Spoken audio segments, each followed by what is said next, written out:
সোণতলীত তিনিদিনীয়া বনাই কাৰ্যসূচীৰে আয়োজিত প্ৰথম গ্ৰন্থ আৰু বাণিজ্য মেলাৰ সফল সামৰণি। কামৰূপ জিলাৰ সোণতলীত তিনিদিনীয়া বনাই কাৰ্যসূচীৰে আয়োজন কৰা প্ৰথম গ্ৰন্থ আৰু বাণিজ্য মেলাৰ সফল সামৰণি পৰে।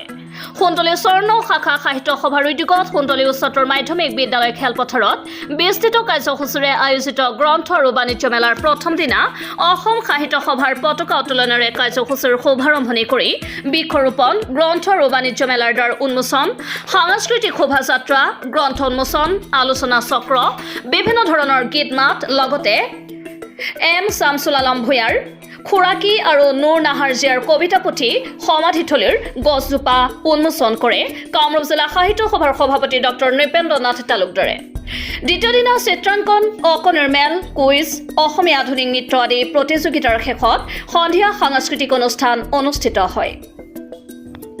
তৃতীয় দিনা অৰ্থাৎ শুকুৰবাৰে ভেষণ প্ৰতিযোগিতা, কবি সন্মিলন অনুষ্ঠিত হোৱাৰ অন্তত বিয়লি স্বৰ্ণ শাখা সাহিত্য সভাৰ সভাপতি এম শামছুল আলম ভূঞাৰ পৌৰোহিত্যত মুকলি সভা অনুষ্ঠিত হয়। মুখ্য অতিথি হিচাপে অসম সাহিত্য সভাৰ সভাপতি ডক্টৰ সূৰ্যকান্ত হাজৰিকা উপস্থিত থকা সভাত বকুৰ বিধায়িকা নন্দিতা দাস, সোণতলী টোপামাৰী জিলা পৰিষদৰ সদস্য শ্বাহজাহান আলী, বিশিষ্ট সাহিত্যিক ইছমাইল হুছেইনৰ লগতে বিশিষ্ট কবি, সাহিত্যিক, বুদ্ধিজীৱী, শিক্ষাবিদৰ লগতে স্থানীয় গণ্যমান্য ব্যক্তিসকল উপস্থিত থাকি সোণতলী স্বৰ্ণ শাখা সাহিত্য সভাৰ দ্বাৰা প্ৰকাশিত কাব্যপুথি ঈদ উন্মোচন কৰে। সোণতলী উচ্চতৰ মাধ্যমিক বিদ্যালয় পৰিচালনা সমিতিৰ সভাপতি আমজাদ হক চৌধুৰীয়ে শলাগৰ শৰাই আগবঢ়ায়। মুকলি সভাৰ অন্তত নিশা সাংস্কৃতিক সন্ধিয়াৰ জৰিয়তে তিনিদিনীয়া বনাই কাৰ্যসূচীৰে আয়োজন কৰা গ্ৰন্থ আৰু বাণিজ্য মেলাৰ সামৰণি পৰে। বাংলাদেশী বুলি কোনো কথা নাই, বাংলাদেশখনতো এতিয়া আৰম্ভ হৈছে, কাৰণ ইয়াততো যুগ যুগৰ পৰা মানুহ ইয়াত বসতি কৰি আছে আৰু ইতিমধ্যে অধ্যয়ন কৰিলে বহুত তথ্য ইয়াত পোৱা যায়।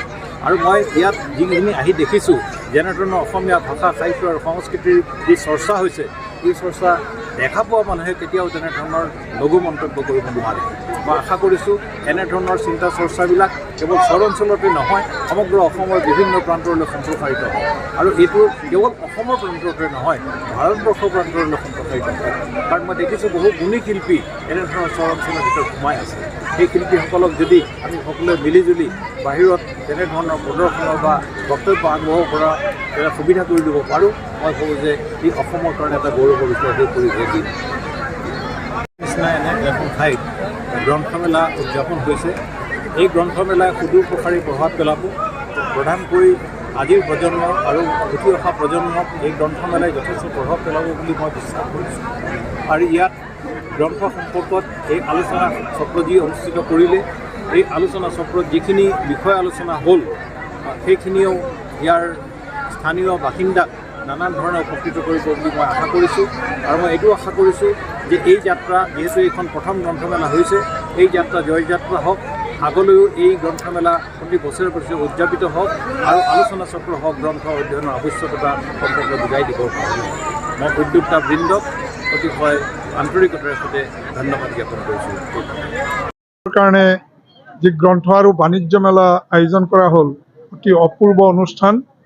ইয়াত গ্ৰন্থ ভালেখিনি বিক্ৰী হৈছে। তদুপৰি ইয়াত যিটো সাংস্কৃতিক অনুষ্ঠান দেখিলোঁ, এই অঞ্চলৰ ৰূপচানা, আবিদা, তেওঁলোকে যি বৰগীত আৰু সত্ৰীয়া নৃত্য পৰিৱেশন কৰিছে, বুকু চুই গ'ল এইবোৰ চাই পেলাই।